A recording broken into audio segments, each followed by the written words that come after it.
Buenos días, profe. Saludos. Buenos días, profe. Hola, saludos, ¿cómo están?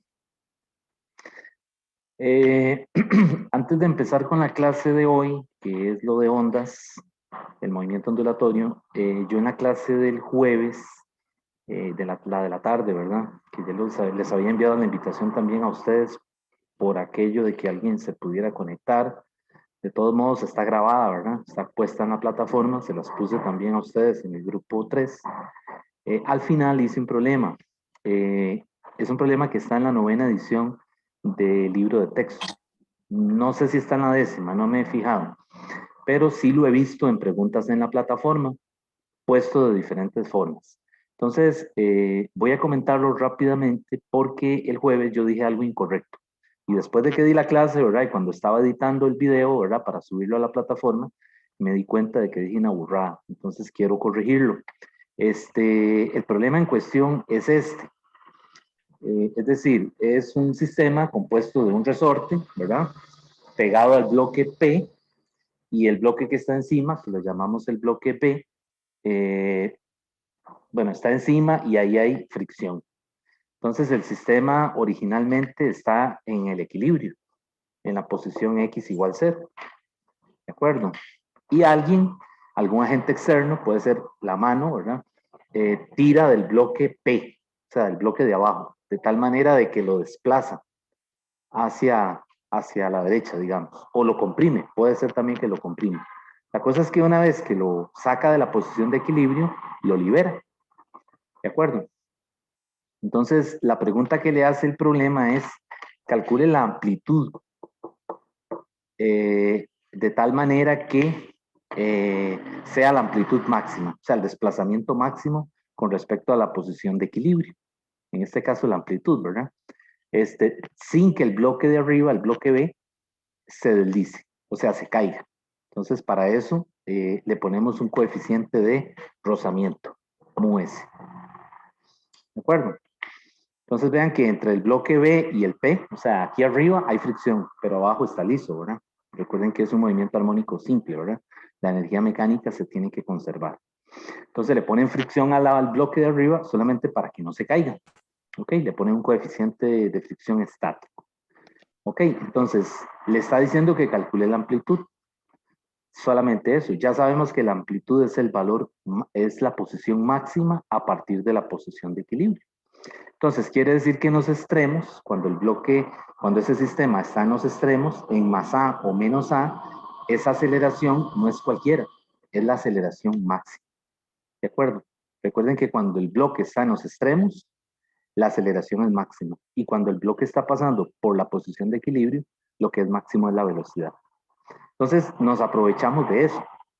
Este es un problema que tiene un componente conceptual muy fuerte. Es decir, el álgebra no es tan complicada, pero la parte conceptual sí hay que entenderla bien.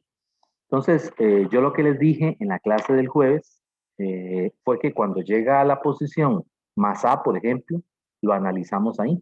Es decir, aquí está la posición de equilibrio y esto es X igual a positivo. ¿Está bien? Entonces, ahí la aceleración, en el momento en que el bloque tiende otra vez a moverse hacia la izquierda, la aceleración es máxima. ¿Ok? Tiene el valor máximo. ¿Ok? Y eso es una pregunta que la hacen en las preguntas conceptuales de la plataforma. Entonces, esa aceleración máxima ya sabemos que es omega cuadrado por A. ¿Ok? Entonces, ¿qué hay que hacer para resolver el problema? Es muy sencillo, es hacer un diagrama de cuerpo libre en el bloque que está arriba, porque el de abajo no me interesa. Es decir, el de abajo se está moviendo porque está pegado al resorte. Lo que yo necesito es que el de arriba no se deslice. ¿De acuerdo? Entonces le aplico la segunda ley al bloque de arriba. ¿Y qué fuerzas tengo? La fuerza normal, la fricción, que en este momento estaría apuntando hacia la izquierda, ¿verdad? Vean que cuando está del lado derecho, la fuerza de fricción apunta hacia la izquierda, ¿verdad? Para evitar que el bloque se resbale hacia atrás, ¿verdad? Esa es la idea. Y cuando está del otro lado, esa fuerza de fricción apunta hacia la derecha, ¿verdad? Entonces uno hace el análisis donde uno quiera. Yo lo hice del lado derecho, porque la respuesta es la misma. ¿De acuerdo? Entonces, las fuerzas que están son la normal, la fricción estática máxima y también está el peso del bloque, mg. ¿De acuerdo? ¿Dónde está el error mío? Para que ustedes no caigan en el mismo error. Yo apliqué la segunda ley, suma de fuerzas es igual a masa por aceleración. Y me equivoqué y aquí puse que la masa era la masa de los dos bloques, M1 más M2. Y eso es incorrecto. Ahí está el error que yo puse en esa clase. Inclusive un estudiante me cuestionó, me dijo, profesor, esa masa, tenía dudas él, ¿verdad? Entonces yo le dije que era la suma de M1 más M2. Ok, estaba pensando en otra cosa. De manera de que la masa que hay que poner ahí es la masa del bloque que está arriba. ¿De acuerdo? Porque ese es donde estamos haciendo el análisis de fuerzas. De tal manera de que para aplicar la segunda ley, yo digo, ok, la única fuerza que actúa sobre el bloque de arriba, ¿cuál es la única fuerza en la dirección horizontal? La fuerza de fricción estática. Entonces ahí sería la F estática máxima es igual a ¿quién? A M por A. Y la estática máxima es el coeficiente estático por la normal, que eso es igual a M por A. Y esa A es la máxima, entonces sería omega cuadrado por A. Y de este lado la normal es M por G. Y ahora sí, se cancelan las masas. Pero esa masa es la masa del bloque que estamos estudiando. ¿De acuerdo? Que es el bloque que está, el que está encima, el que está arriba. Entonces ahí está el error, ¿no? que estoy tratando de corregir. Ahora, ¿por qué me confundí? Porque este problema también tiene otra posibilidad. Es decir, de este problema se pueden hacer varios problemas. Otro problema sería que le pidan que calcule la frecuencia angular, la omega. Entonces, la omega, ya sabemos que es esto, ¿verdad? Ya dijimos en la semana pasada que es K entre M, ¿verdad? Bueno, para el sistema, para este sistema que son dos bloques, ahí sí, es K entre M1 más M2. ¿De acuerdo? Entonces, ese es el detalle que quería comentarles en este problema, ¿verdad? Cuando usted hace el análisis de fuerzas es sobre el bloque que está encima. ¿Ok? Y si calcula omega, ahí sí tiene que tomar en cuenta la masa de todo el sistema. ¿Ok? Los tres o los dos bloques que estén, digamos, uno sobre el otro, haciendo la oscilación. ¿Está bien? Dudas de esa parte. Por si ya alguien vio el video para que, o sea, por si ven el video, perdón, que no se vayan a confundir, ¿verdad? Yo lo dije mal. ¿Está bien? ¿No hay dudas? No, profe. Ok, bueno, entonces quería aclarar eso porque, pues, se me fue. Ustedes saben que esto, como dice uno, aunque dé muchas veces el curso, igual siempre se le van cosas, ¿verdad? Y posiblemente yo estaba pensando en esto, en que la omega sí es la suma de M1 más M2, pero cuando se hace el análisis, cuando hacen el análisis en el bloque de arriba, es solamente la masa de ese bloque, ¿verdad? Bien, entonces, vamos a comenzar entonces, si no hay ninguna pregunta, con la clase que nos toca hoy. Voy a ir borrando aquí. Hoy vamos a empezar a ver el movimiento ondulatorio. El movimiento ondulatorio es muy parecido en la descripción matemática, es muy parecido a lo que vimos la semana pasada, a esto de oscilaciones, porque también se utilizan funciones trigonométricas, seno o coseno, para hacer la descripción del movimiento. Entonces, es parecido. ¿Okay? Entonces, ok, nosotros lo que vamos a estudiar son las ondas mecánicas.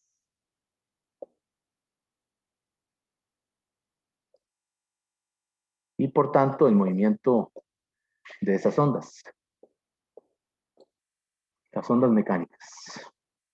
Entonces, una onda mecánica es una perturbación en el espacio, ¿verdad? Por ejemplo, una cuerda que esté atada a una pared, ¿verdad? Y entonces se le produce un impulso, ¿verdad? Y se observa donde va una ondulación, ¿verdad? Eso es una onda, ¿verdad? Es una perturbación en el espacio que depende de la posición que ocupa y también de un instante de tiempo para poderlo describir. Imagínense, por ejemplo, las olas que llegan a un muelle, ¿verdad? No sé si han visto cuando hay un bote ahí en el muelle, ¿verdad? Que lo tienen los pescadores atado, ¿verdad? ¿Qué hace la ola cuando llega ya suave a la orilla? Uno lo que observa es que el bote se levanta, ¿verdad? Sube y baja, ¿verdad? Pero no se desplaza, ¿de acuerdo? Entonces, eso quiere decir que las ondas no transportan materia, transportan energía y tienen un momento lineal, pero no transportan materia. La prueba es esa, ¿verdad? Que el bote solamente sube y baja cuando pasa por ahí la perturbación, ¿verdad? Eso es un ejemplo de una onda, ¿ok? O igual una cuerda en una guitarra, ¿verdad? También se produce un pulso ondulatorio muy pequeño, ¿verdad? Que el ojo humano no lo percibe, ¿verdad? Porque ocurre muy rápido. Okay, entonces hay muchos fenómenos en la naturaleza que son de ese tipo, que llamamos ondulatorios. Entonces, las ondas mecánicas se clasifican, hay varias formas de clasificarlas, pero una primera clasificación es en ondas transversales, que aquí las vamos a estudiar bastante, y las ondas longitudinales. Esa es una primera clasificación, ondas transversales y longitudinales. Entonces, las ondas transversales es como el caso de una cuerda, el que les acabo de comentar, ¿verdad? Tengo una cuerda pegada a una pared y se le provoca un impulso, ¿verdad? Y hace esto, ¿verdad? ¿De acuerdo? Entonces, esta es la cuerda, ¿verdad? Y esta es la pared. Y aquí el punto, digamos que está fijo. Okay, entonces, esta es la perturbación como tal. Entonces, si yo escojo un punto cualquiera de esa cuerda, ¿verdad? Por donde está pasando la ondulación, lo que vamos a ver es que ese punto, que yo lo llamo P, su movimiento es hacia arriba o hacia abajo, cuando pasa la ondulación, ¿cierto? Entonces, por eso se llaman transversales, porque el movimiento es perpendicular, el movimiento del punto es perpendicular a la dirección, con respecto a la dirección de todo el pulso.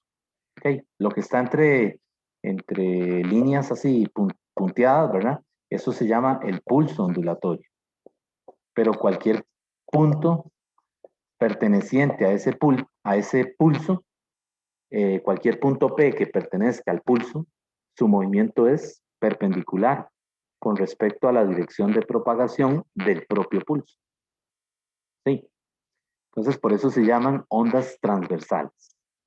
¿Ok? Y son muy conocidas, ¿verdad? Es el caso de las olas en el mar, ¿verdad? Cuerdas, ¿verdad? Eh, y en el caso de las ondas longitudinales, en las ondas longitudinales, un ejemplo sería el caso de un resorte que tengamos puesto sobre un piso. Imagínense un resorte flexible, ¿verdad? Como los resortes del movimiento armónico simple de la semana pasada, que tiene una constante K. Y entonces se tira de aquí, ¿verdad? Se le da un jalón al resorte y se libera. Entonces vean que un punto en el resorte solamente se mueve como hacia la derecha o hacia la izquierda, conforme el resorte se va descomprimiendo o se va comprimiendo, ¿verdad? Porque aquí podría ser que yo comprima el resorte, o sea, lo comprimo y luego lo suelto, ¿ok? O bien lo estiro y luego lo suelto. Ocurre muy rápido, el ojo humano no percibe el pulso, pero aquí también hay un pulso que es parecido a este. Parecido en el sentido de que es una región, ¿verdad? Aislada que va viajando o que se va moviendo dentro del propio resorte. Vean, en este caso, en la cuerda transversal, estas partes están horizontales. Sin embargo, donde está el pulso, no. Pues aquí pasa lo mismo. Lo que pasa es que el ojo humano no lo ve, porque ocurre muy rápido. Cuando uno lo estira, lo que ve es algo así. Ve que el resorte se estira y hay una parte que está más ennegrecida. Si lo viéramos en un video que se edita. ¿Ok? Eso lo podemos ver en una película que utiliza una cámara estroboscópica, una cámara es decir, el obturador está abierto, entonces toma muchas fotografías y luego se edita el video. Entonces uno puede ver la región más comprimida o más oscura, por decirlo de alguna manera. Esa región es donde va viajando el pulso, o ese es el pulso como tal. O sea, esto hace las veces de quién, de el pulso que vemos en la cuerda. ¿De acuerdo? Entonces vean que aquí ese pulso ondulatorio en un punto dentro de ese resorte solo se mueve hacia la derecha o solo se mueve hacia la izquierda. ¿Ok? Y por eso estas son ondas longitudinales, porque el movimiento del punto P dentro del pulso se mueve paralelo a la dirección del movimiento del propio pulso. Entonces vean la diferencia, ¿verdad? Aquí el punto solamente se mueve así y aquí el punto se mueve como así. ¿Ok? Y con base en esa definición es que estamos clasificándolas en ondas transversales en una cuerda o longitudinales en un resorte. ¿Ok? Ahora, las ondas se pueden clasificar de otras formas, pero ya depende de el interés de lo que estemos estudiando en esa onda. Entonces podemos imaginarnos ondas en 2 dimensiones, y aquí vamos a trabajar así, o por ejemplo ondas en 3 dimensiones, que es un poco más complejo. Ok, aquí nos vamos a interesar mucho en esta clasificación, transversal y longitudinal. Entonces el caso de una onda transversal es una cuerda, ¿verdad? Que se le pegó como un impulso, ¿verdad? Y un ejemplo de las ondas longitudinales es el caso del sonido, ¿verdad? Todos los instrumentos de viento, ¿verdad? Flautas, trompetas, ¿verdad? La onda que se propaga, ¿verdad? Cuando alguien, por ejemplo, toca un saxofón, la onda que se propaga es de tipo longitudinal, ¿ok? Bueno, entonces, esa es una primera clasificación. Eh, ¿Tienen alguna pregunta de esta parte? ¿Alguna duda? ¿Está bien? Profe, nada más una consulta, digamos, Sí. ¿cómo es que se considera que la onda longitudinal tampoco traslada, digamos, tampoco da movimiento, por decirlo de alguna forma? Como usted decía, digamos, la onda transversal no produce movimiento en en el eje longitudinal, es así, entonces la transversal no va a producir movimiento en el eje transversal tampoco. Ok, ambas, tal vez para aclarar esa pregunta suya, vamos a ver si lo podemos aclarar para todos, que esa pregunta es importante, ¿verdad? Las ondas mecánicas, sean transversales o longitudinales, necesitan un medio para propagarse. Por ejemplo, en el caso de la cuerda, obviamente necesitamos la cuerda, ¿verdad? O el agua, cuando se ve una ola, ¿verdad? Y las ondas longitudinales también necesitan un medio. Entonces, lo que pasa es que en ese medio no se transporta materia entendida como masa, ¿de acuerdo? Es decir, este punto P no se mueve. Es decir, él pertenece a la cuerda. Si yo estiro la cuerda, el punto P está ahí. O sea, es parte de la cuerda. Simplemente que la perturbación pasó por ahí. ¿De acuerdo? Pero no modificó en modo alguno el componente material, ¿verdad? Es decir, no es que una parte de la cuerda se está moviendo, sino que simplemente es el medio para que la perturbación pase. Ok, entonces por eso decimos que las ondas, digamos, las partículas del medio, ya sean en el caso del resorte o en el caso de la cuerda, las partículas del medio no experimentan desplazamiento. ¿De acuerdo? Sin embargo, el pulso como tal, la perturbación, sí puede transportar energía o momentum, pero no transporta materia, porque realmente nada se está moviendo. No es como en el caso de fluidos, que lo estudiamos en la primera semana, que hay una porción del fluido que se mueve a través de una tubería. Entonces ahí se está transportando materia y se está transportando, y también hay transferencias de energía. En el caso de la onda, no. La onda transporta momentum porque tiene una velocidad. Recuerden que momentum es masa por velocidad, ¿verdad? Entonces, ese pedacito de la cuerda se ve perturbado, pero no es transportado, sino que simplemente es el medio para que la perturbación pase por ahí. ¿Está bien? Ok. Profe, disculpe, Sí, entonces, ¿qué pasa, por ejemplo, en una cuerda? Porque si usted toca una cuerda, la cuerda vibra. sí, Entonces es como ese impulso de energía. sí, digamos, el pulso es el que transporta la energía. El pulso tiene potencia, ¿verdad? Tiene energía y tiene momento lineal. Pero digamos, la perturbación como tal no tiene transporte de materia, ¿verdad? Una cuerda vibra, pero ninguna parte de la cuerda se está transportando. O sea, cada punto pertenece a la cuerda. La perturbación pasa por ahí solamente. La cuerda es el medio para que el pulso pase por ahí. ¿Ok? Y ese movimiento del pulso transporta energía, ¿verdad? Sin embargo, no transporta materia, porque ninguna parte de ese medio se mueve o se desplaza. Simplemente es el camino, por decirlo de alguna manera, el medio para que la perturbación pase. Todo lo que significa, profe, sería que la cuerda no pierde partículas cuando vibra. No, no pierde partículas porque es un medio elástico, tiene una densidad homogénea, una masa, o sea, una cuerda tiene masa, ¿verdad? Y simplemente el pulso pasa por ahí. Es como la vía para que pase. A diferencia de las ondas electromagnéticas, que las van a ver luego en física 3, las ondas de radio, ¿verdad? Esas ondas no necesitan un medio para transportarse. Ellas se propagan en el vacío. Por eso las bandas de las longitudes de la radio son tan largas, ¿verdad? Porque recorren millas de millas de millas en el vacío.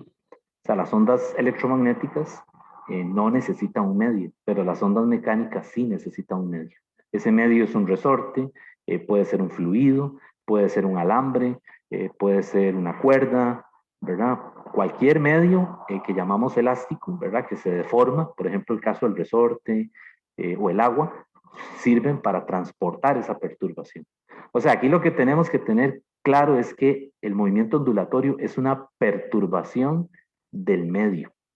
Sin embargo, el propio medio no se desplaza. ¿Está bien? Bueno, entonces, pues dijimos que las ondas se desplazan por un medio elástico, ¿verdad? Necesitan un medio elástico para que esa perturbación pase, ya sea una cuerda o un resorte, que son los casos, digamos, más conocidos.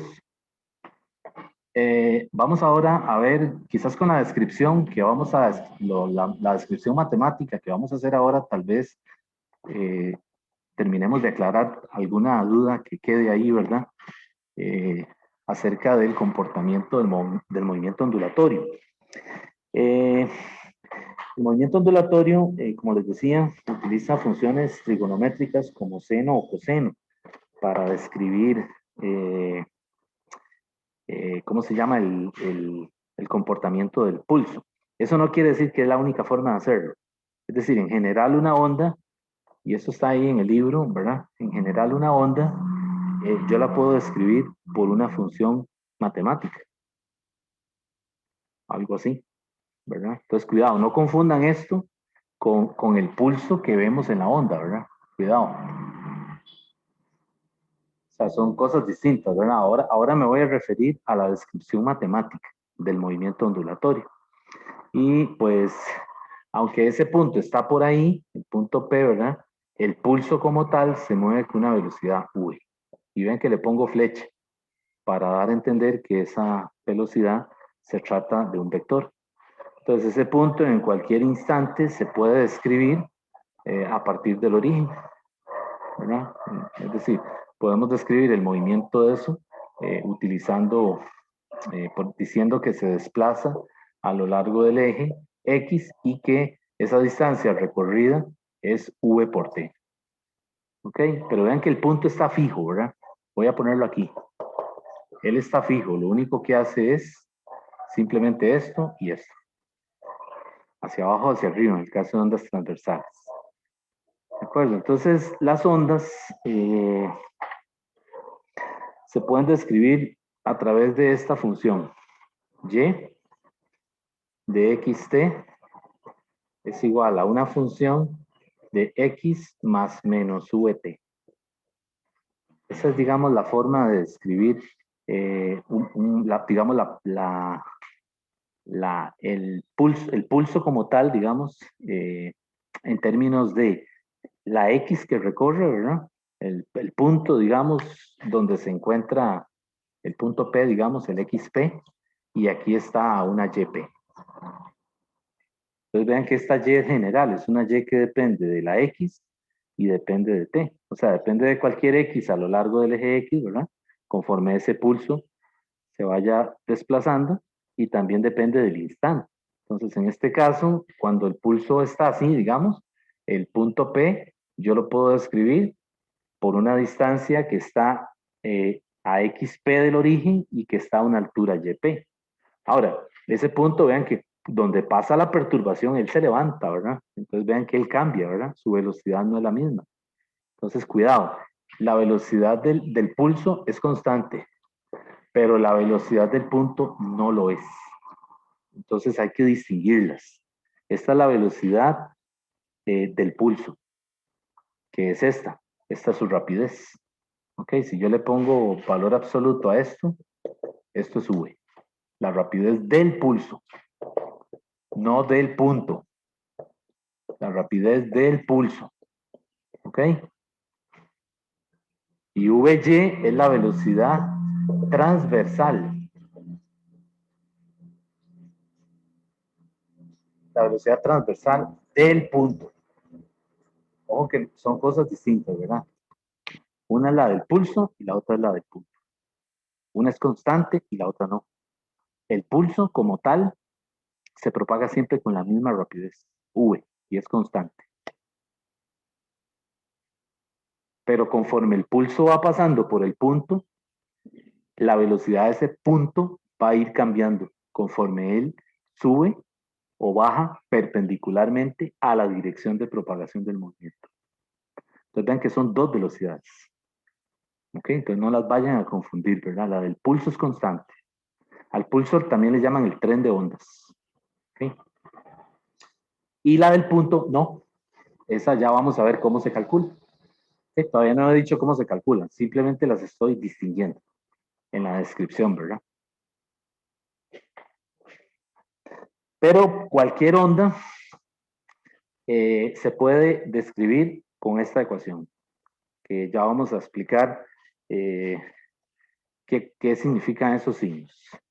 Cuando es menos, el pulso se desplaza hacia la derecha.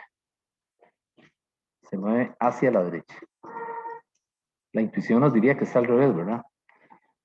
Pero no, es así. Y cuando es más, se desplaza hacia la izquierda. ¿Ok? Entonces, ¿qué nos dice? Y esta f, ¿qué es? Es la función. Es la función en estudio, ¿verdad? Que describe la onda.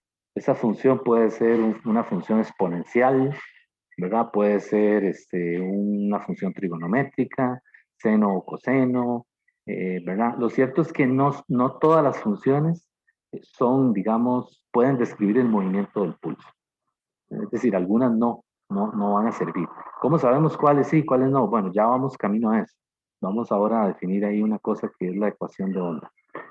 Pero digamos que una onda viajera que llaman, estos son ondas viajeras, ¿verdad? Una onda viajera tiene esta forma. Esto le dicen ondas viajeras. Una onda viajera tiene esta forma. X menos VT si se mueve hacia la derecha y X más VT si se mueve hacia la izquierda. ¿Ok? Y esta F es la función en cuestión, que ya vamos a poner ejemplos.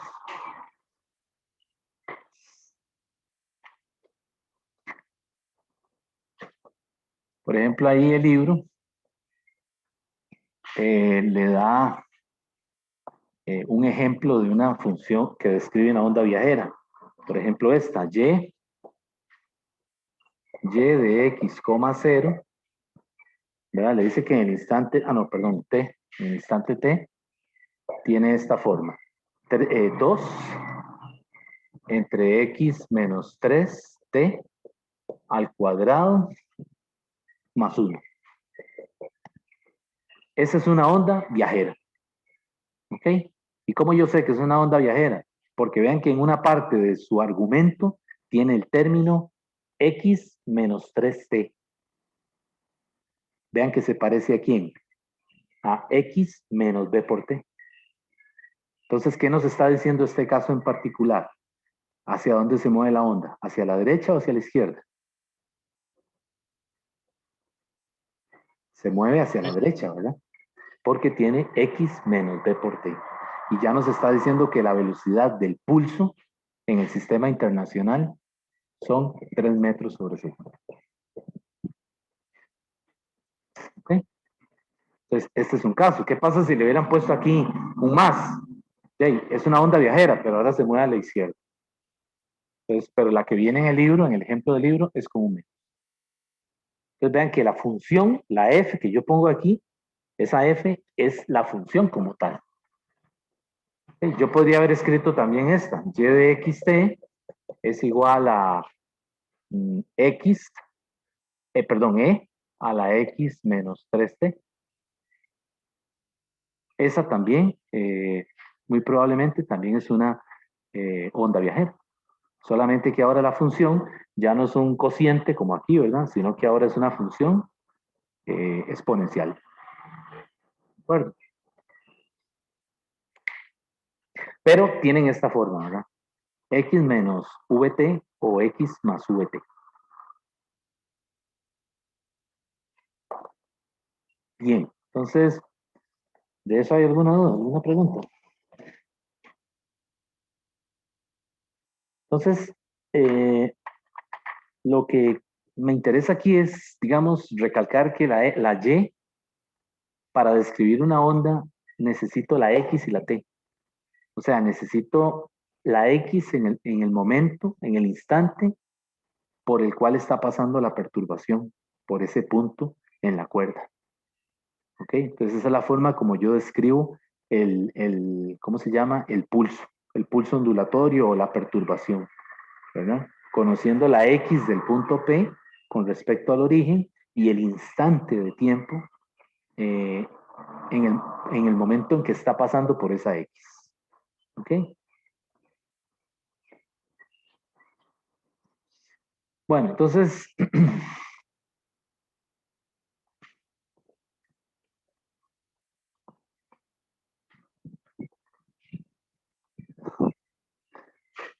resulta que las ondas viajeras,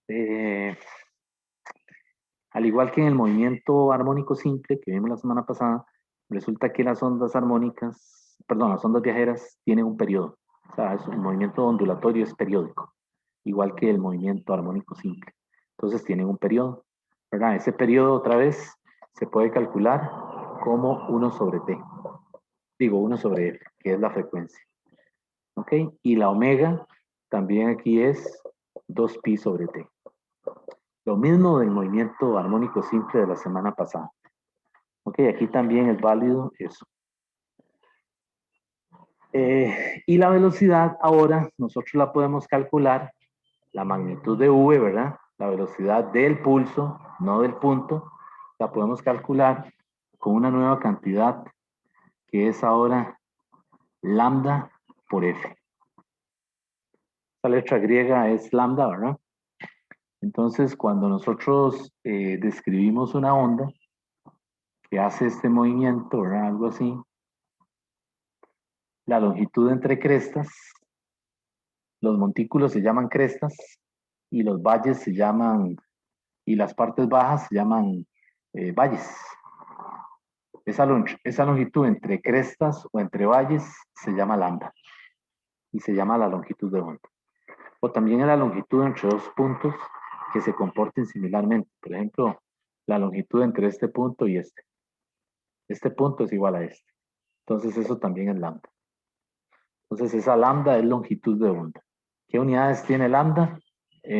Son unidades de distancia. Pueden ser centímetros, pueden ser metros, milímetros, pueden ser millas si se trata de ondas de radio, que tienen una banda muy ancha, ¿verdad? Dependiendo del fenómeno que se esté estudiando, ¿verdad?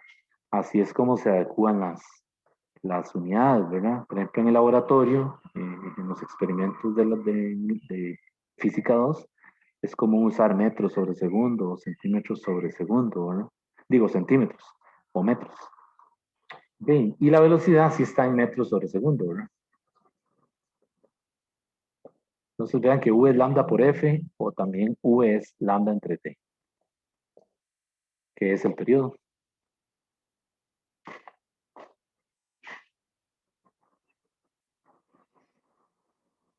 ¿Ok? Y hay otra cantidad que vamos a definir aquí para el estudio de las ondas, que se llama el número de onda.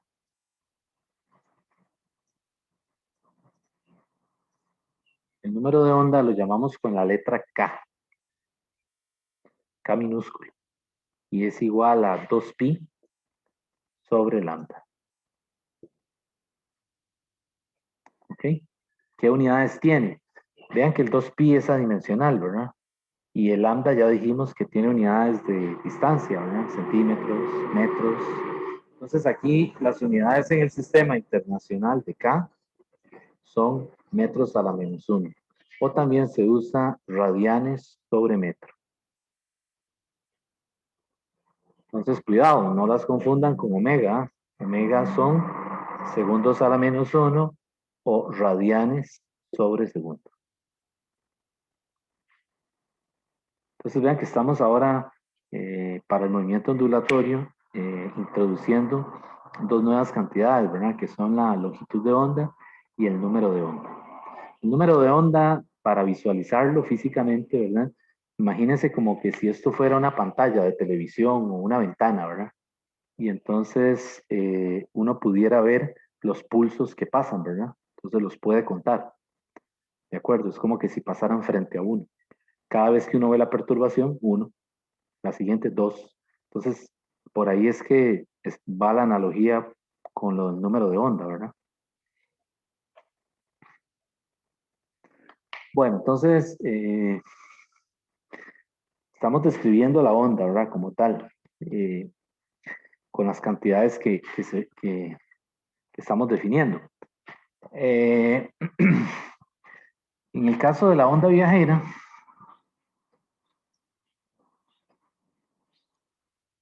ya dijimos que una onda viajera tiene, digamos que una onda en general se puede escribir así, dijimos y de xt, f de x más menos b por t, ¿verdad?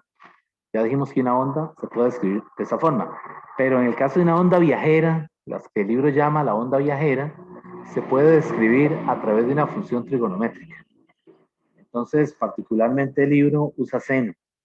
Entonces, la forma de la y es esta. Y de xt es igual a por seno de kx más menos omega t más phi. Entonces, esa es una onda viajera. Esta A es la amplitud, que sigue siendo el desplazamiento máximo con respecto a la posición de equilibrio. La K es el número de onda. El omega es la frecuencia angular.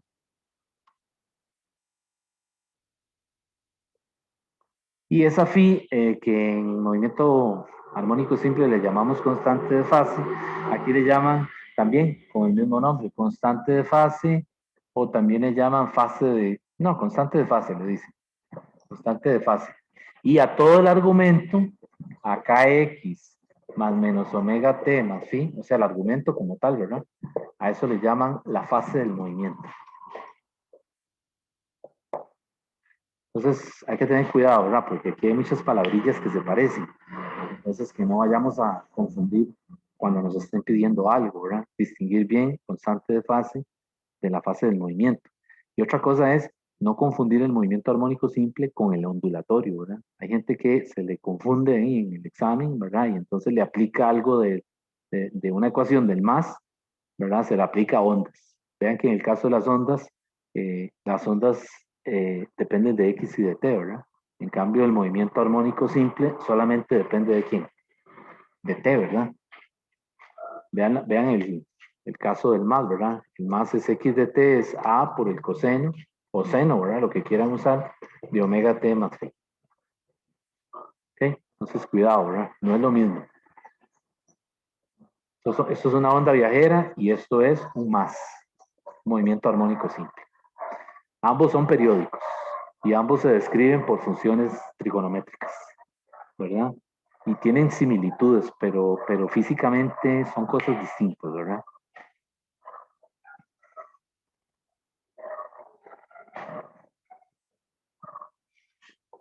Bueno, entonces cuando hablamos de una onda viajera, pues nos referimos a este caso particular. Vean que esta onda también es una función de x más menos b por t. O sea, también es esto. Solamente que cuando usan seno o coseno, el libro les llama ondas viajeras. ¿Está bien?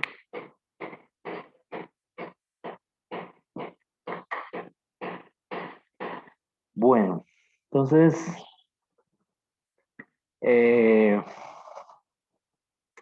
vamos a ver los valores transversales. Bueno, vamos a poner aquí velocidad transversal. Para ver cómo se calcula, ¿verdad? La velocidad transversal fue la que yo les dije que la llamábamos como VY, ¿verdad? Ok. Esa es la velocidad transversal. Y la velocidad del pulso, dijimos que era ¿cuál? V igual lambda por F. O lambda entre T, o también omega entre K. Frecuencia angular entre el número de onda. Vean que tiene esas tres formas de calcularlo. ¿Está bien? Lambda por F, lambda entre T, omega entre K. Esa es la velocidad del pulso. Es constante. Y esta que voy a poner ahora es la velocidad transversal, que es la velocidad del punto en la cuerda. Esa no es constante. Esa depende de la X y depende de la T. ¿Por qué? Porque se calcula derivando la Y parcialmente con respecto a T. Vean que utilizo este símbolo, ¿verdad? Ese símbolo, ¿cuál era? El de la derivada parcial, ¿verdad? Y vean que estoy usando una derivada parcial porque tengo una función Y que depende de quién. Depende de X y de T. Entonces, cuando haga la derivada, tengo que fijar la otra variable. Entonces, en este caso, cuando yo derivo, lo hago con respecto a T. Entonces, esa velocidad, ¿qué sería? Derivando, ¿qué me quedaría? Es derivar esto, ¿verdad? La derivada de seno es coseno, ¿verdad? Pues aquí sería, por ejemplo, supongamos que se mueva hacia la derecha, ¿verdad? Le pongo el menos, nada más. Entonces, esa velocidad sería menos omega por A, ¿verdad? Coseno de kx menos omega t más phi. ¿Ok? Y ahí tengo la velocidad transversal en función de x y de t. ¿Qué unidades tiene esa velocidad transversal? Metros sobre segundo. Esta también tiene metros sobre segundo. ¿Ok? Pero vean que no es lo mismo, ¿verdad? Una es la velocidad del pulso como tal, ¿verdad? Y la otra, perdón, es la velocidad del punto P, ¿verdad? Que se mueve hacia arriba o hacia abajo, perpendicularmente, cuando pasa el pulso por ahí, ¿verdad? Entonces, imagínense que eso es como una ola, ¿verdad? Cuando pasa, el punto se va levantando y luego comienza a bajar, ¿verdad? Cuando pasa la perturbación, ¿verdad? Hay videos en internet, ¿verdad? Si quieren verlos, animados, para tener una idea más clara del movimiento del punto P, ¿verdad? Y también hay aceleración transversal. La aceleración transversal sería, también depende de X y de T, ¿y ahora qué es? Es la derivada de la velocidad en Y respecto de T, o la derivada parcial segunda de Y respecto de T cuadrado. Entonces, de ahí, es volver a derivar esto, ¿verdad? Entonces, cuando yo derivo eso, ¿qué me queda? Me queda omega cuadrado por A por el seno de kx menos omega t. Uy, me queda un signo, ¿verdad? Menos también. Lo dejé, no lo puse. Aquí va un menos, ¿verdad? Está bien la derivada.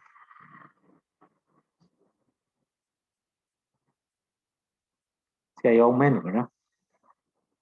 Ven que es la derivada de coseno, que es menos seno, ¿verdad? Y menos por menos es más. Y esta aceleración está en metros sobre segundo cuadrado. Entonces, en una pregunta de examen le pueden decir calcule la velocidad transversal o calcule la aceleración transversal. Ya entonces ustedes tienen que recordar que son los valores que dependen de X y Y. Estos de aquí. V de XT, perdón, y A de XT. Y si le dicen calcule la velocidad del pulso, entonces es por aquí. Lambda por F, lambda entre T, omega entre K.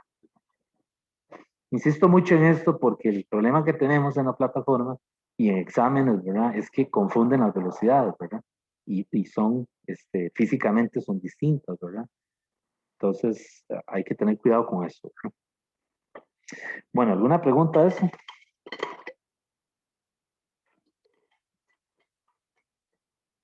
Bien. También están los valores máximos, jóvenes. Igual que en el movimiento armónico simple, ¿verdad? Recordarán que la semana pasada hablamos de eso, ¿verdad? De los valores máximos. Pues aquí también, en las ondas también es lo mismo. Si nos dijeran que calculemos el valor máximo transversal de la velocidad, pues entonces esa V en Y máxima es únicamente ¿quién? Omega por A. Y vean que no le puse el menos. Ven que hay menos. No se lo puse. Aquí está positivo.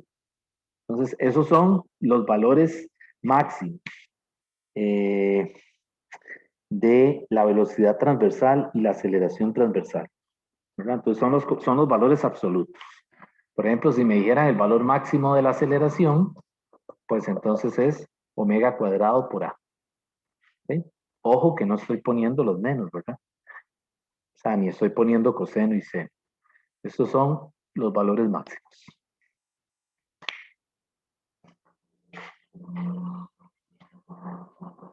Bueno.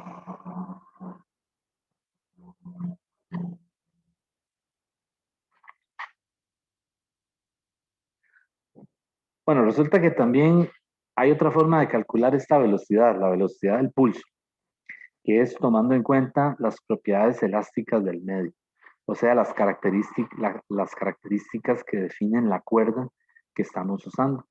En el laboratorio uno puede tener diferentes cuerdas, ¿verdad? Una cuerda más gruesa, o sea, diferentes cuerdas con diferentes masas, me refiero, ¿verdad? Una más gruesa que otra, ¿verdad? Porque queremos también caracterizar el medio por donde pasa la perturbación, que eso definitivamente influye en la velocidad. Entonces, no es lo mismo tener una cuerda de esas gruesas, ¿verdad? A tener, digamos, una cuerdita que sea muy delgadita, ¿verdad? Que sea muy finita. El pulso no se comporta igual cuando pasa por ambas cuerdas por separado. Entonces, esa velocidad la vamos a calcular utilizando esta fórmula, la fórmula que yo voy a escribir. Esta fórmula es de la sección 16.3 del libro, que es lo que ellos llaman ahí la rapidez de ondas en cuerdas. Básicamente se reduce a esto. O sea, yo tengo una cuerda, ¿verdad? Un pulso, y entonces escojo un elemento ahí para estudiarlo. Un elemento que tiene masa, un dm, una masa, un pedacito, digamos, de la cuerda, y tiene una longitud de L, un elemento diferencial de cuerda. Entonces ahí le hacen un análisis de fuerzas, no lo voy a hacer todo, ¿verdad? Sobre ese elemento de masa de la cuerda, ¿verdad? Y también suponen que aquí la cuerda en ese momento está pasando por es parte de una trayectoria circular imaginaria, ¿verdad? Realmente no hace un movimiento circular, pero sí yo puedo construir una circunferencia y que ese elemento de la cuerda pertenezca a esa circunferencia. ¿Y para qué eso? Bueno, para aplicar lo que ya ustedes habían visto en física 1, lo de la fuerza centrípeta. ¿Se acuerdan de eso, verdad? Bueno, aquí le hacen un análisis de fuerzas a ese pedacito de la cuerda, que está hecho ahí en el libro, no lo voy a hacer porque Realmente lo que queremos es el resultado. Y el resultado es esta ecuación. V es igual a la raíz de T sobre mu. ¿Ok? ¿Qué es esa T? Esa T es la tensión que experimenta la cuerda. ¿Qué unidades tiene la tensión? Bueno, me dijeron que Newton, ¿verdad? En física 1. ¿Y ese mu qué es? Ese mu se llama la densidad lineal de masa. Densidad lineal de masa. No es coeficiente de fricción, ¿verdad? Cuidado. Entonces, no es coeficiente de fricción. Lo que pasa es que aquí, pues ya ustedes saben que se nos acaban las letras y tenemos que reciclar, ¿verdad? Entonces, ahora esto es densidad lineal de masa. ¿Cómo está definida esa mu? Esa densidad lineal de masa es la masa de la cuerda entre la longitud de la cuerda. ¿Ok? ¿Qué unidades tendría esto? De ahí, kilogramos sobre metro. Esas serían las unidades de kilogramos sobre metro. Ok, entonces vean que necesito, el laboratorio tiene varias cuerdas, entonces usted puede medir la masa poniéndola en una balanza y también puede medir la longitud de la cuerda con una cinta métrica. Entonces de esa manera usted puede calcular el mu de 5 cuerdas que le ponen ahí en el laboratorio. ¿Okay? Profe, ahí estamos hablando de la velocidad del pulso, ¿verdad? Es para calcular. Correctamente. Esto es la velocidad del pulso, no la velocidad transversal. Esta es la velocidad del pulso.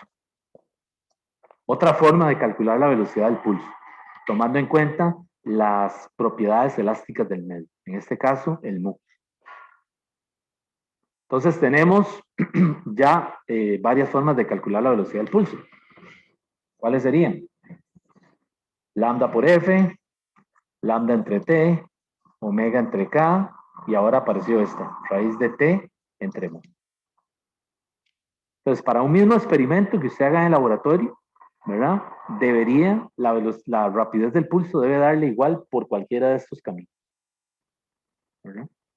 Y la característica es que para un experimento dado, esa rapidez del pulso tiene que ser constante. ¿Ok? ¿Y cuál sería la velocidad transversal? La derivada. La derivada de Y respecto, derivando parcialmente Y con respecto a T. Esa no es constante. No es constante. ¿Por qué no es constante? Güey, porque depende de X y de T. Es una velocidad instantánea. Depende del X del punto y del instante en donde se encuentre ese punto. En X dado, o sea, con un valor de X dado, ¿no? Entonces aquí para calcular esta velocidad yo necesito conocer la posición con respecto al origen y el instante, ¿verdad? Bueno, entonces, volviendo aquí, esta es una forma de calcular la rapidez del pulso atendiendo a las propiedades elásticas del medio, conociendo el mu, que está definido como masa de la cuerda, entre la longitud de la cuerda. ¿Okay?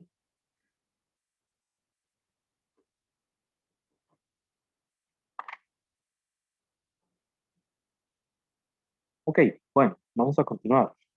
Quizás voy a ver la teoría y después cogemos un problema. Hay problemas que traen de todo, es decir, hay que saber hacer todo esto. Entonces ya es un problema que incluye varias cosas. Entonces, vamos a ver ahora los aspectos de energía en ondas en movimiento ondulatorio.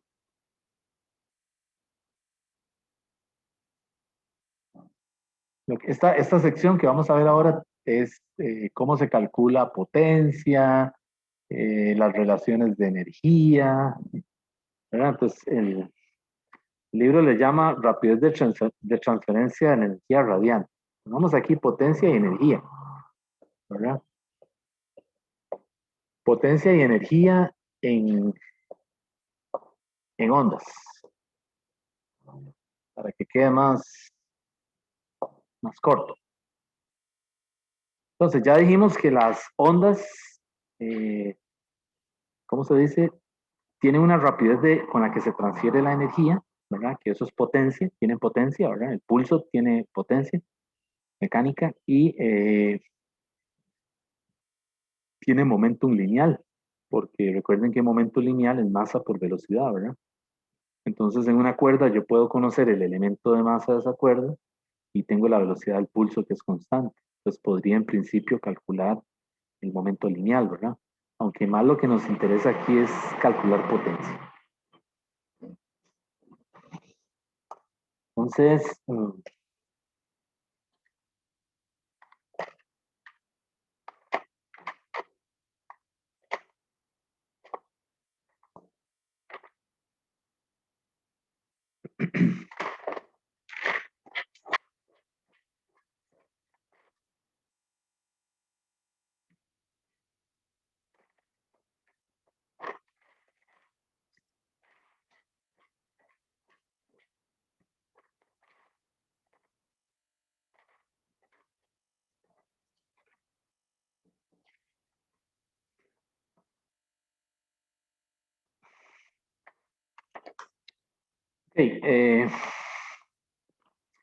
yo puedo calcular, en una onda puedo calcular la potencia instantánea. Vean que, recuerden que cuando le hablan de instantáneo, es porque depende de una X y una T, ¿verdad? Recuerden velocidad instantánea, ¿verdad? Es la velocidad derivando la posición, ¿verdad? Dependemos de conocer el instante. Aquí en ondas, cuando hablamos de una cantidad instantánea, pues dependemos de conocer la X y la T, ¿cierto? Entonces, potencia instantánea,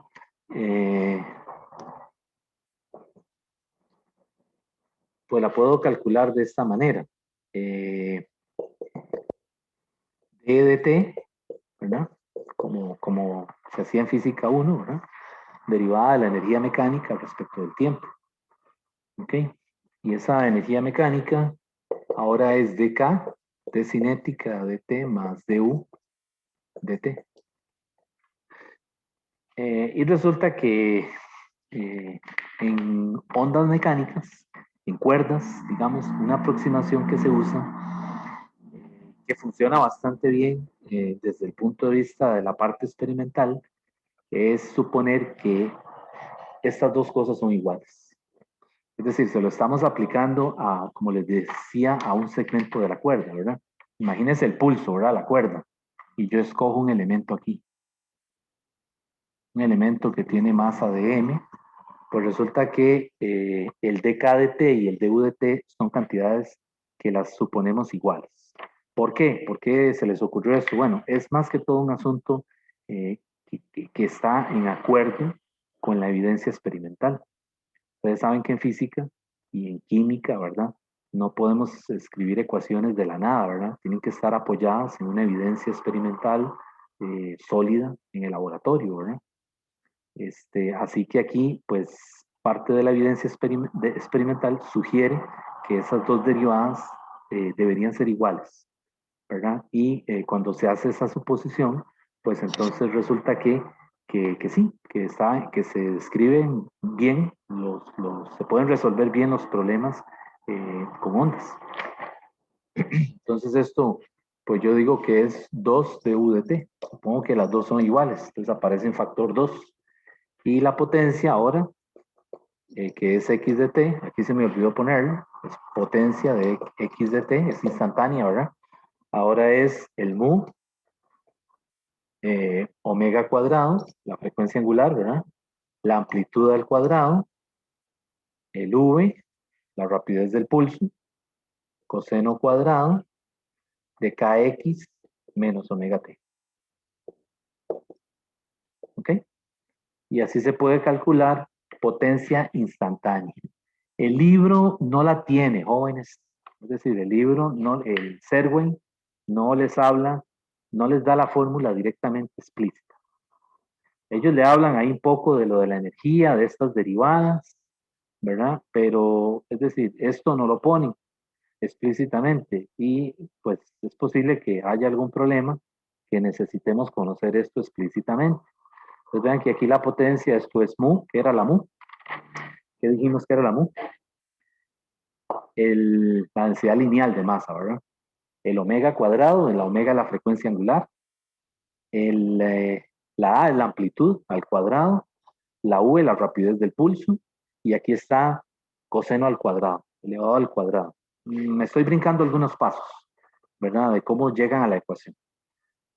Ok. Lo cierto es que ahora, para encontrar la potencia promedio, este término se hace uno. Es decir, se integra. No voy a mostrar eso tampoco. Y ahora tenemos potencia promedio. Esa sí la tiene el libro. Esa potencia promedio es P. Yo le pongo AVG del inglés, o si quieren le ponen promedio, o si quieren le ponen una rayita encima, ¿verdad? Para que no se les olvide que es la promedio.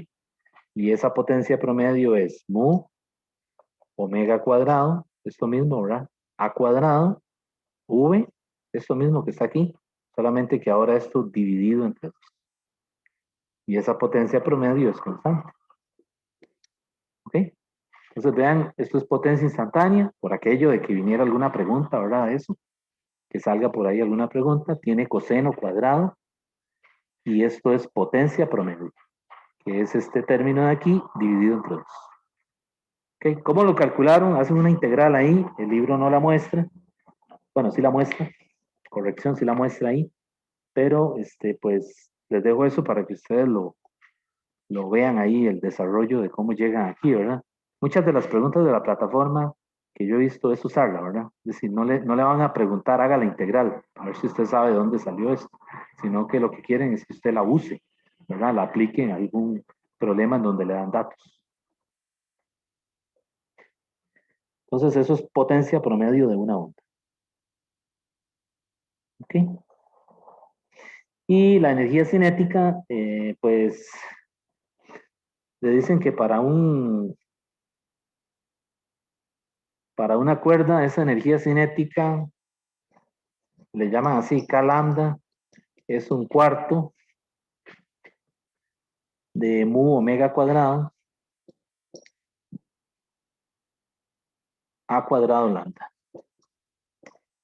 Y la U es 1/4 de mu omega cuadrado a cuadrado lambda.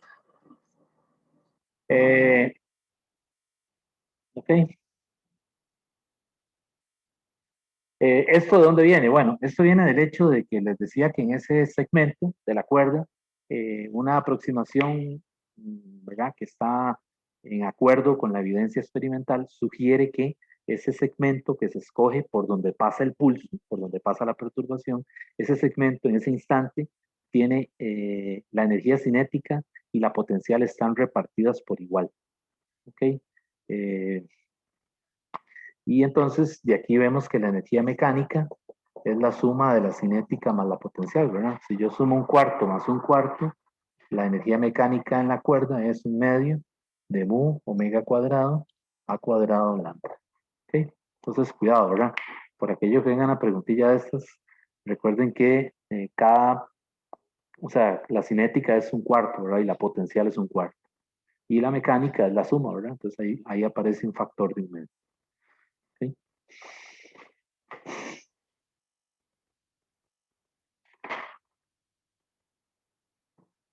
Ok, bueno, entonces, esto es lo referente a potencia y energía, ¿verdad? Distinguir potencia instantánea, ¿verdad? De potencia promedio. ¿Ok? Y otra cosa, jóvenes, vean, aquí también hay preguntas que están relacionadas con la definición de potencia de física 1. Entonces, no se les olvide que potencia también es fuerza, ¿verdad? Producto punto de fuerza por velocidad, ¿verdad? Física 1, ¿verdad? Entonces, cuidado, ¿verdad? También aquí, esto está relacionado con esto, ¿verdad?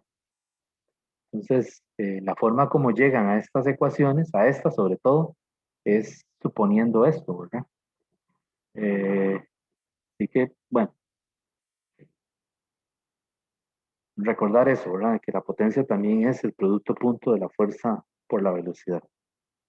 Profe, pero digamos, no podemos asumir que entonces la fuerza sería solo mu por w cuadrado por a cuadrado. No, no, es decir, no es de esa forma, no se compara así. Es decir, no podemos igualar este pedazo con este y este con este, no. Es decir, son cosas aparte. Digamos, aquí para la fuerza escogieron una derivada y para la velocidad otra. Es decir, esto sigue siendo m por a por v, ¿verdad? Entonces aquí cogen una porción del elemento de masa, ¿verdad? Y la aceleración es la derivada segunda de y con respecto a t, y aquí la derivada de y respecto de t. Y esas derivadas las trabajan, ¿verdad? Hay toda en álgebra que hacen, y de ahí sale esa ecuación. Entonces, por eso, no comparen esta, digamos, directamente con esta. Es decir, están relacionadas porque ambas son potencia. Es decir, es transferencia de rapidez con la que se hace el trabajo, ¿verdad? Pero entonces no quiere decir que esta V sea esta V, ni hay forma de igualarlas. Entonces, igualarlas sería un error, ¿de acuerdo? A lo que yo me refiero es a que ambas guardan el mismo significado físico, pero en sistemas distintos, ¿verdad? Aquí es una partícula. Imagínense una caja o un carro que se va moviendo por una pendiente. Y aquí no hay partículas. Aquí lo que hay que es una perturbación en un medio. Ese medio se compone de muchas partículas, por ejemplo la cuerda, pero están en posiciones fijas, ¿de acuerdo? Entonces los modelos son distintos. Esto es una partícula moviéndose y esto es un pulso, una perturbación que pasa por ese medio. Pero físicamente es lo mismo, ¿verdad? Es rapidez con la que se hace el trabajo.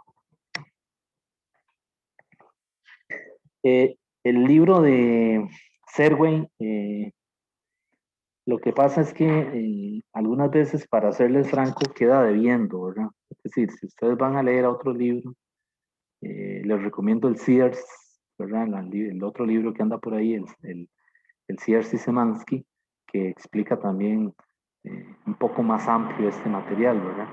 Entonces, pues para que ustedes tal vez lo lean, el Resnick, ¿verdad? El Resnick explica muy bien esto. Lo que pasa es que profundiza más, ¿verdad? Ahora, para efectos de la plataforma, nunca he visto una pregunta en donde tenga que hacer esas deducciones, ¿verdad? No son parte de la evaluación. Así que tampoco hay que preocuparse por eso, ¿verdad? Pero, pues, si ven otro libro, probablemente el autor le dé otro enfoque a esto de potencia. El Serway lo da así como, ¿verdad? Por encimita, nada más lo más importante. Pero yo les cuento a ustedes, pues, para que sepan que, es decir, pues, hay otros puntos de vista, ¿verdad? Para explicar este material. Bueno, entonces, ya vimos la cinemática de la onda, ¿verdad? Cómo la describimos con aquellas cantidades de velocidad, periodo, frecuencia angular, ¿ok? Vamos a ver ahora la ecuación de onda.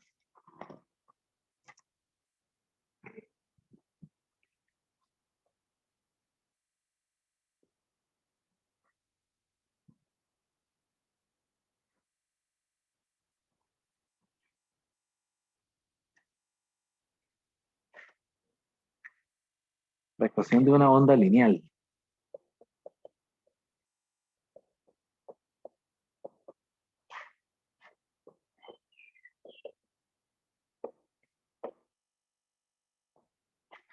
Bueno, la ecuación de una onda lineal es una ecuación en derivadas parciales. Voy a ponerla de una vez, d2y de x2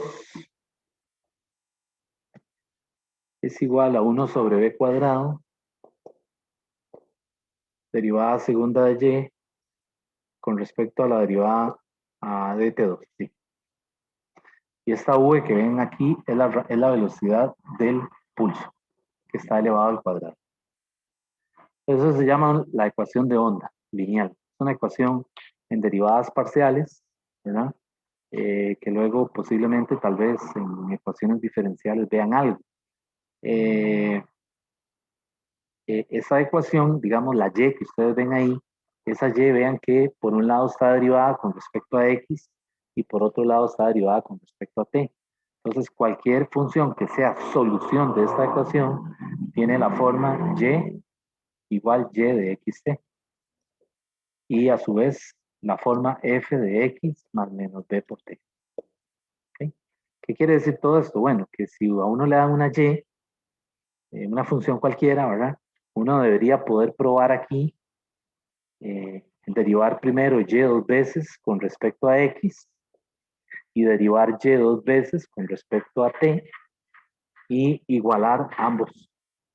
Y de ahí me saldría que v es omega entre k, que ya lo conocemos, ¿verdad? Ya lo dijimos por ahí ahora al principio.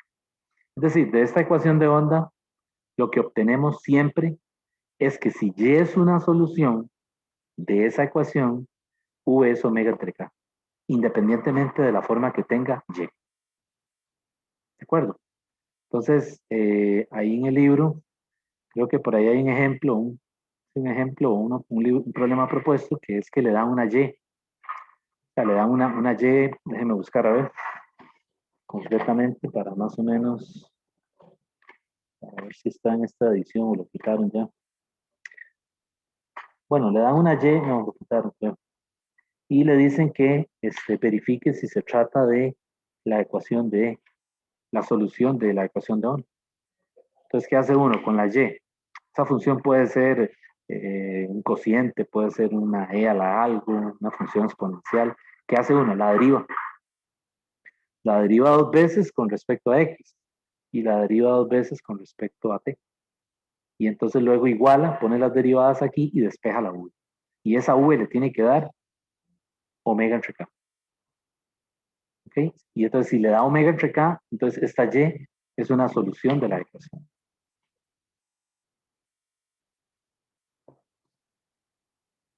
Entonces hay muchas soluciones, ¿verdad? No solo es una.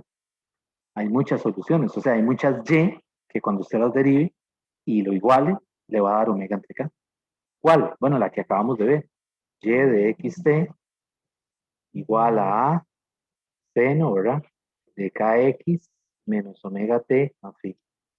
Esta es una solución. Y si no, pues pueden probar, ¿verdad? Cojo esta función y la derivo dos veces con respecto a x. Y la vuelvo a derivar dos veces con respecto a t. Pongo las derivadas ahí y despejo la v. Y esa v me tiene que dar omega entre k. ¿Ok? Entonces, esa ecuación tiene muchas aplicaciones, no solo para ondas mecánicas, ¿verdad? Para todos los fenómenos ondulatorios, sí, ¿verdad? Independientemente de la situación física. Sirve para cuerdas, eh, ¿verdad? La usan, por ejemplo, en ingeniería, la gente que trabaja con estabilidad de puentes y cosas de ese tipo, ¿verdad? Porque tienen modelos numéricos, ¿verdad? Para qué sé yo, estudiar todo lo que tiene que ver con la estabilidad, qué sé yo, las tensiones en los cables de los puentes y toda esa cosa, ¿verdad? Que es una parte muy técnica, ¿verdad? La desconozco, pero sí sé que utilizan modelos numéricos, ¿cómo se dice? Basados en la ecuación de onda para estudiar, digamos, eh, ¿cómo se llama? Lo que ellos llaman el perfil de un puente, ¿verdad? Y todas esas cosas. Pues tiene aplicaciones en ingeniería, ¿verdad? Sobre todo numéricas, ¿verdad?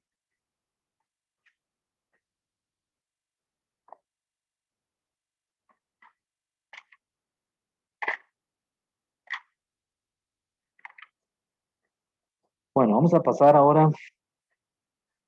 El jueves vamos a hacer práctica, ¿verdad? Eh, Vamos a pasar ahora a ondas sonoras, que es la otra parte de lo que habíamos dicho, ¿verdad? Definimos ondas transversales, que es el caso de cuerdas, ¿verdad? Y ahora vamos a ver ondas longitudinales, y particularmente el caso del sonido, las ondas sonoras.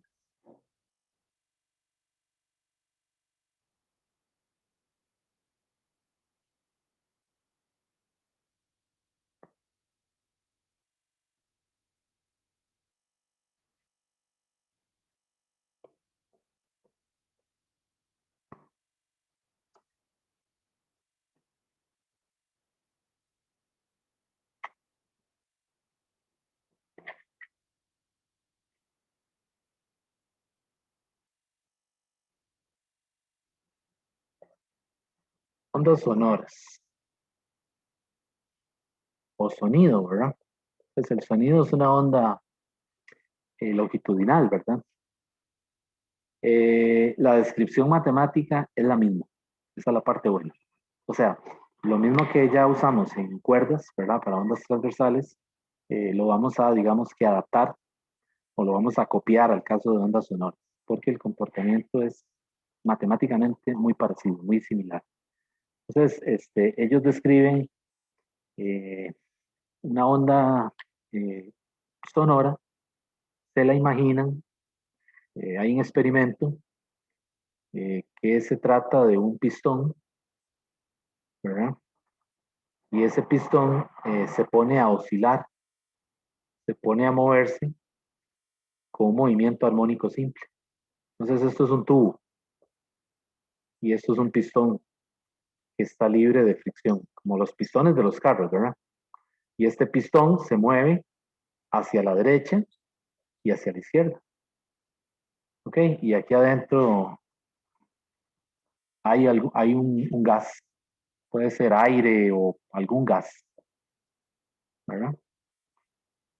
Y entonces el pistón lo ponen a oscilar con con un movimiento armónico simple. Esta es la posición de equilibrio.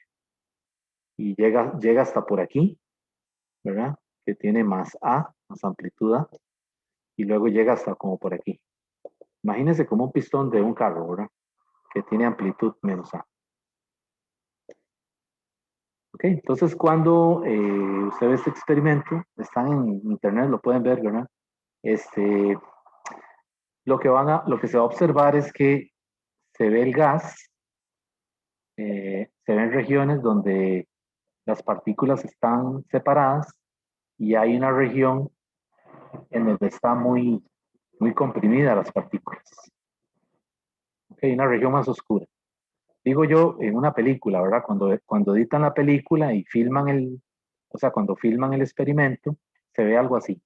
Una región como más, donde las partículas están más pegadas, ¿verdad? Una región más ennegrecida o más oscura, ¿de acuerdo? Y luego una región así. Y otra región en donde las partículas otra vez están muy pegadas. Esas regiones así se llaman regiones de compresión. Y realmente lo que estamos viendo es algo así, es como que si fuera la cuerda, aquí va el pulso, aquí va el pulso. O sea, las regiones oscuras corresponden a el caso de una cuerda por donde va pasando el pulso. Si queremos hacer el análogo, ¿verdad? O sea, que esto sería el pulso, es lo que quiero decir. Por supuesto, eso el ojo humano no lo ve. Es decir, si hacemos un experimento en el laboratorio de esto, no nos damos cuenta hasta que es decir, con un sistema especial se filma, ¿verdad? En un cuarto oscuro. De hecho, adentro se coloca algún tipo de tiza o algún polvo de color para poder ver estas regiones más oscuras. ¿Ok? Entonces ahí se ve donde va, digamos, el pulso de la onda, el frente de ondas también le dice. ¿Ok? Entonces, la distancia, digamos, también aquí entre un pulso y otro es lambda, como la distancia entre una cresta y otra es lambda. ¿Okay? Entonces, el análogo estamos tratando de hacer un parecido, ¿verdad? Un análogo entre ambos fenómenos, que son distintos, pero es decir, a fin de cuentas es una perturbación, ¿verdad? Que está pasando por el medio. Ok, vean que aquí el medio es una cuerda y aquí el medio es un gas. Puede ser oxígeno, nitrógeno, qué sé yo. Va a depender de con lo que se trabaja. ¿Está bien? Entonces, pues resulta que ese desplazamiento de este frente de onda se puede describir con esta función. S de xt es igual a S máximo coseno de omega t menos, perdón, kx menos omega t. ¿Qué es esto? Lo que me describe el desplazamiento. Describe el desplazamiento del pulso ondulatorio o el desplazamiento del frente de la onda con respecto a un origen, digamos, la posición de equilibrio, ¿verdad? Donde estaba el pistón en reposo. Entonces es desplazamiento del frente de la onda. ¿Okay? Entonces, esto es como hace las veces de quién, de y de xt en el caso de cuerdas. Y por eso les digo que se parece mucho. Es decir, hay un análogo, vean que también se usa una ecuación coseno para hacer la descripción, ¿verdad? Y K sigue siendo el número de onda, omega sigue siendo, ¿cómo se llama? La frecuencia angular, y el menos nos está diciendo que el pulso ondulatorio se está desplazando hacia la derecha. Entonces, inicialmente el pistón está quieto, ¿verdad? Está en reposo. ¿De acuerdo? Entonces hay algún tipo de máquina o motor que se activa desde afuera y el pistón comienza a hacer esto, ¿verdad? Tiene una amplitud más A, una amplitud menos A, y entonces comienza a producir esa perturbación en el gas que está ahí en el tubo. Y entonces se comienzan a ver estos patrones. ¿Ok? Igual que en una tina de agua, no sé si han visto, ¿verdad? En una tina con agua, si usted comienza a mover, no sé si han jugado, es uno antes chiquitillo jugaba, ¿verdad? En la tina que tenía la mamá ahí con la ropa. Yo me ponía a jugar, a mover con la mano, ¿verdad? Y se ve donde se propagan unos frentes de agua, ¿verdad? Es como que si fueran aquí los frentes de onda de, del gas, ¿verdad? Entonces es un mecanismo externo, ¿verdad? Que hace que el pistón se mueva y que produzca esos frentes de onda. Igual que uno agarra una cuerda y le da un impulso y observa dónde va ¿cómo se dice? Dónde va la perturbación.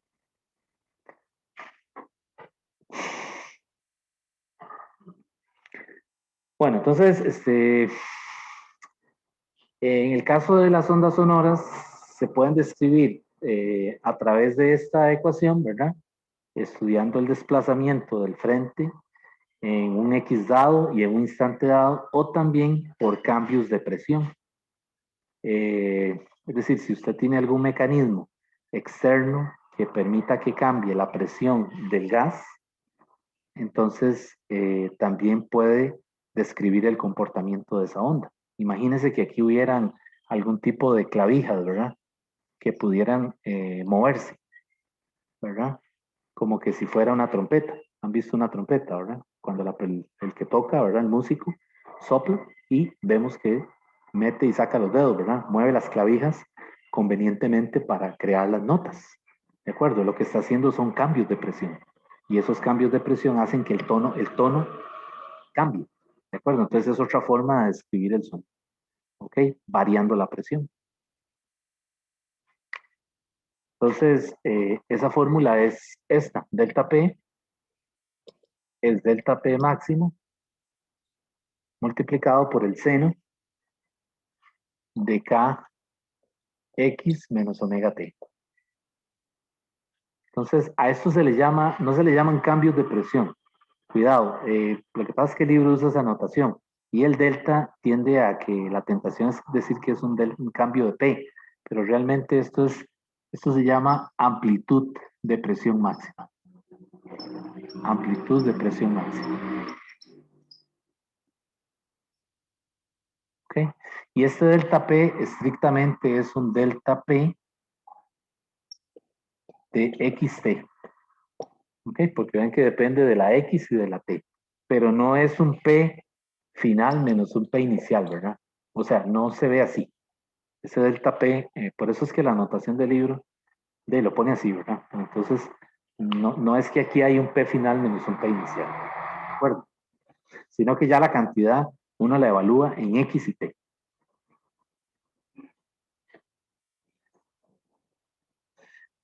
Pero sí se refiere a una variación de presión, ¿verdad?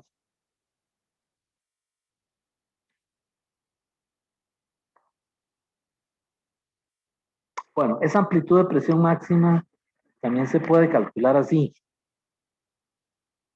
Esa amplitud de presión máxima también es B por el S máximo por K. ¿Qué era ese B? ¿Quién me dice? ¿Qué era este B?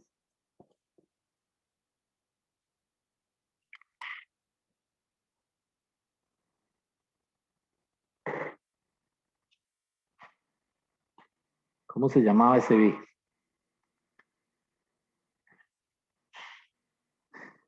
es un módulo, ¿verdad?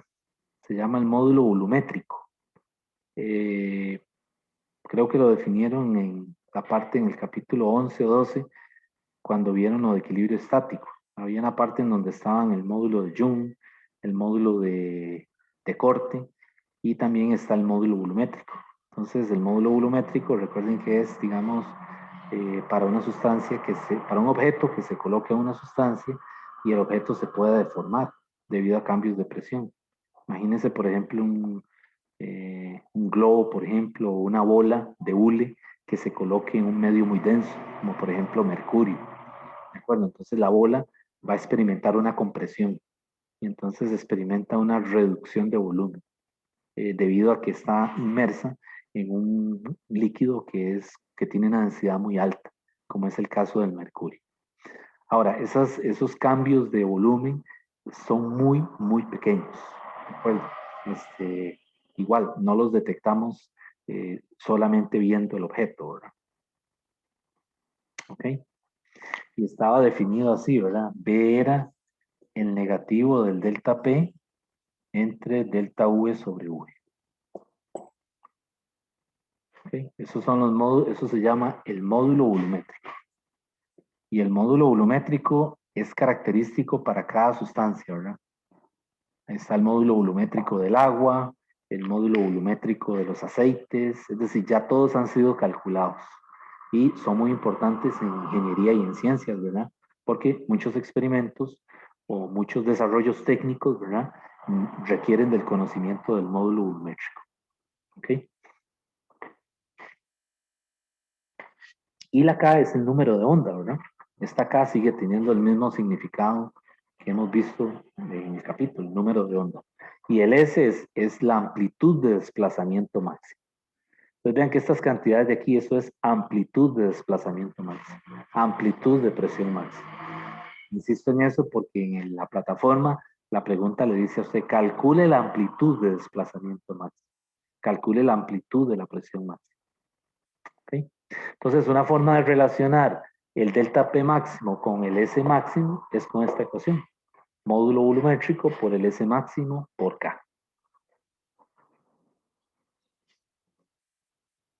¿Ok?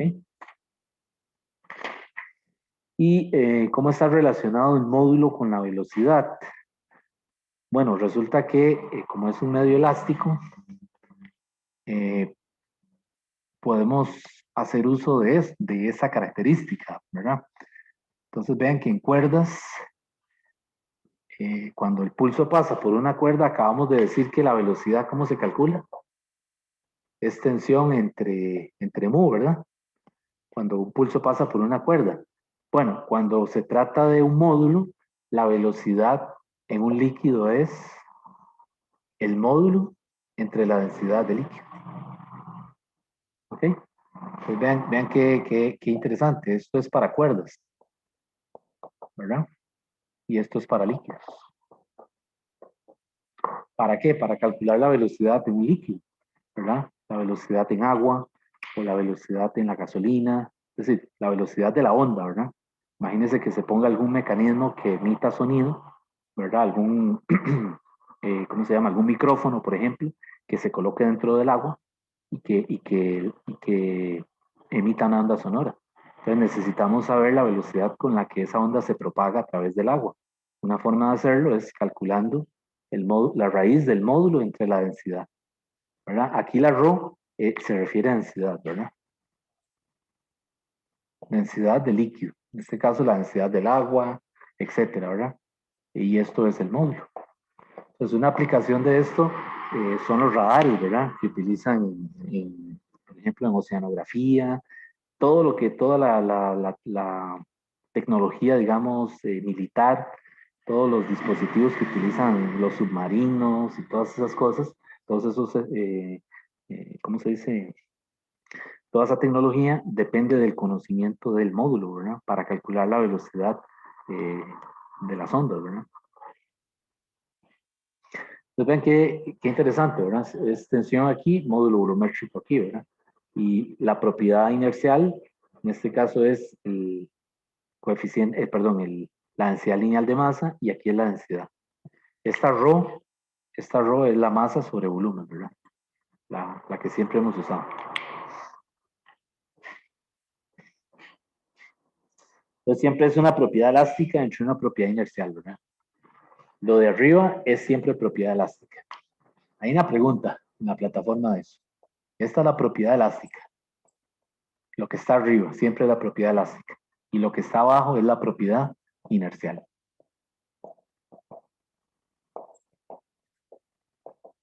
¿Okay? ¿Y qué quiere decir propiedad inercial? Bueno, que depende de las características del medio, ¿verdad? Aquí dependemos de la masa de la cuerda. Y aquí dependemos de la masa de la sustancia en cuestión, ¿verdad?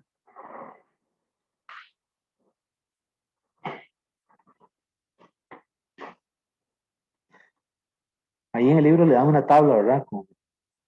Con las velocidades de diferentes medios, ¿verdad? En general, la velocidad en los sólidos es mucho mayor que la velocidad en líquidos o gases, ¿verdad? O sea, los sólidos son excelentes para propagar una onda, ¿verdad? Entonces, la velocidad en sólidos es mayor que la velocidad en líquidos y a su vez la velocidad en líquidos es mayor que la velocidad en gases, ¿verdad? O sea, los gases son pésimos para propagar una onda mecánica, una onda de sonido, ¿verdad? Pues, por ejemplo, la velocidad, digamos, en hierro, en una barra de hierro, la velocidad son 5.950 metros por segundo. En hierro, ¿eh? Y por ejemplo, en el agua, la velocidad en el agua, en agua de mar es 1.533. Entonces vean que disminuye considerablemente, ¿verdad? 1.500 metros por segundo en agua de mar. Y en un gas es todavía mucho menor. Por ejemplo, ahí le dice la velocidad del sonido en aire. En aire son 343 metros por segundo. Vean que es mucho más baja. Y todas estas son a temperatura ambiente, ¿verdad? Suponiendo que todas son a 20 grados Celsius, ¿verdad? Entonces vean, si yo tengo una barra de hierro, vean a la velocidad que se propaga el sonido, ¿verdad? Casi 6.000 metros por segundo. Y en el agua no, en el agua son 1.500. Y en gases es 343, ¿verdad? O sea, los gases son pésimos para propagar ondas sonoras, ¿verdad? Por eso la gente hace muchos años, en el siglo XIX, ¿verdad? La forma de darse cuenta cuando el tren estaba cerca era poniendo la oreja, ¿verdad? La gente por ejemplo, cuando el tren venía de Limón, la gente lo que hacía era que en los diferentes pueblos, llegando a San José, la gente ya más o menos sabía, ¿verdad? Y ponía la oreja ahí en la línea, ¿verdad? Y le llegaba la perturbación de la onda sonora, ¿verdad?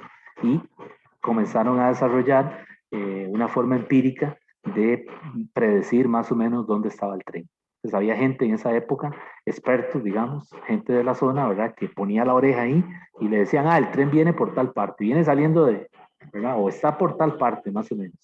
Y pegaban, ¿verdad? Y con base en eso estimaban el tiempo de llegada, ¿verdad? Utilizando el hecho de que la onda, la perturbación, se propaga muy rápido por un sólido, ¿no? En este caso la vía férrea, ¿verdad? Bueno, la velocidad del sonido también depende de la temperatura. Entonces, ese es otro factor, ¿verdad? Si la temperatura cambia, pues esa velocidad definitivamente va a cambiar. Entonces, ahí en el libro le dan una formulita para calcular la velocidad cuando depende de la temperatura. Esa velocidad es así. V es igual a 331 metros sobre segundo multiplicado por la raíz cuadrada de 1 más TC entre 273. Esa TC es la temperatura en Celsius. Temperatura en grados Celsius. Más adelante vamos a ver las escalas de temperatura, ¿verdad? Pero entonces, pues, les adelanto que eso es temperatura en Celsius. Entonces, bueno, si aquí se va cambiando, ¿verdad? Si es temperatura ambiente, esto se mantiene casi que igual. O sea, ahí en el libro le dan un valor para la temperatura, para la velocidad del sonido en el aire. Y entonces la que hay que utilizar a 20 grados Celsius son 343. Entonces a 20 grados Celsius la velocidad es 343 o 344. ¿Ok? Eso el libro en los problemas, perdón, eso en la plataforma, se los aviso de una vez, no se lo dan. ¿Ok? Hay problemas que le dicen que una onda se propaga a temperatura ambiente. Entonces enseguida le está diciendo use 343, 344. Por lo general es 343, ¿verdad? Pero no se lo dice. Ok, entonces es para que ustedes manejen ese dato, ¿verdad? Que a temperatura ambiente, que para ellos es 20 grados Celsius, son 343 grados. Ahora, si le dan cualquier otra temperatura, por ahí he visto problemas que le dicen que haya la velocidad a no sé, a 70 grados Celsius. ¿De acuerdo? Eso es para que usted meta el 70 aquí, en esta fórmula, y calcule la velocidad. Pero si le dicen temperatura ambiente, se supone que son 20 grados Celsius, ese es el convenio del libro, ¿verdad? Y el valor está, el que le da el libro son 343, pero hay veces también se puede usar 344. La respuesta varía muy poco, ¿verdad? Y en términos de una pregunta a la plataforma, la respuesta casi que es lo mismo, ¿verdad? Pero, es decir, la que más se usa es 343.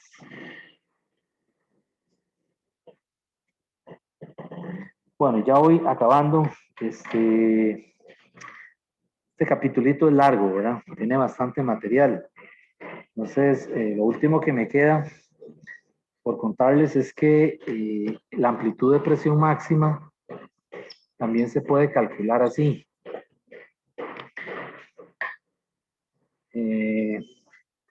Rho por V, ¿verdad? Omega S máximo. Omega S máximo. Esa es otra forma de calcular el delta P, la amplitud de presión máxima. Y por ahí ya yo había escrito otra fórmula, ¿verdad? ¿Cuál era? Esta, ¿verdad? B por el S máximo por el, ¿cuál era la otra? El K, ¿verdad? Entonces vean que algunas veces hay que igualar esto con esto, ¿verdad? Dependiendo de los datos que le dé el problema, ¿verdad? Entonces le piden alguna de estas cantidades. Y lo que quieren es que uno iguale eso, ¿verdad? Entonces, pues, tener cuidado con los datos, ¿verdad? O sea, si por ejemplo yo igualo estas dos cosas, pues lo que me queda es que rho v, omega, es igual a BK. ¿Sí? Entonces de aquí tengo una forma, por ejemplo, de calcular la rapidez del pulso. BK entre, ¿qué? Entre rho por omega. ¿Sí? Y vean que esto también es lambda por F, lambda entre T, omega entre K, bueno, ahí está. Y también puede ser alguna de esas raíces. Ok, dependiendo de los datos que le den, ¿verdad? Después vamos a hacer un problema en la próxima clase utilizando esto, ¿verdad? Bueno, jóvenes, entonces faltan 20 para las 11, voy a quedar aquí. Recuerden que el quiz, ya les había dicho, ¿verdad? Es de hoy en 8, ¿verdad? Lo pasaron para después de semana 1. No sé si tienen alguna pregunta, alguna duda. Profe, dos, nada más. ¿A qué hora es el quiz? Y segundo, ¿cómo nos ponemos de acuerdo para las horas de consulta? Para las horas de consulta. Bueno, yo di horas de consulta el miércoles, pero nadie se conectó. Yo les mandé la invitación a la plataforma. Ah, ok, está en la plataforma. Es que O sea, necesito yo sacar unas semanalmente les voy a enviar una invitación para la hora de consulta. Este grupo tiene horas de consulta los miércoles de 8 a 10. Entonces yo el miércoles en la mañanita, tipo 7, ¿verdad? De la mañana, le envío la invitación al grupo 3. y ahí estoy conectado de 8 a 10. ¿De acuerdo? Ok. Y ¿Y así el voy. quiz a qué hora? Y el quiz, hasta donde entiendo, es en la tarde, lo abren en la tarde, creo. Y lo cierran en la noche como tipo 10 o 11, pero la información está en la plataforma. En la parte de arriba de la plataforma, el coordinador puso quiz número 1 en color rojo y puso la hora a la que se abre y la hora a la que se cierra. Gracias, profe, está bien. Y la hora de consulta yo les voy a enviar todos los miércoles en la mañana, antes de las 8, la invitación para que se conecten de 8 a 10. Profe, ¿verdad que esta semana no hay laboratorios de física? Uy, creo que no. No sé, es que realmente yo no estoy dando laboratorios. No sabría decirle. Mejor no le aseguro porque es capaz de que lo embarque. Tendría que averiguarse con la gente encargada de los laboratorios. Ok, ok, gracias, profe.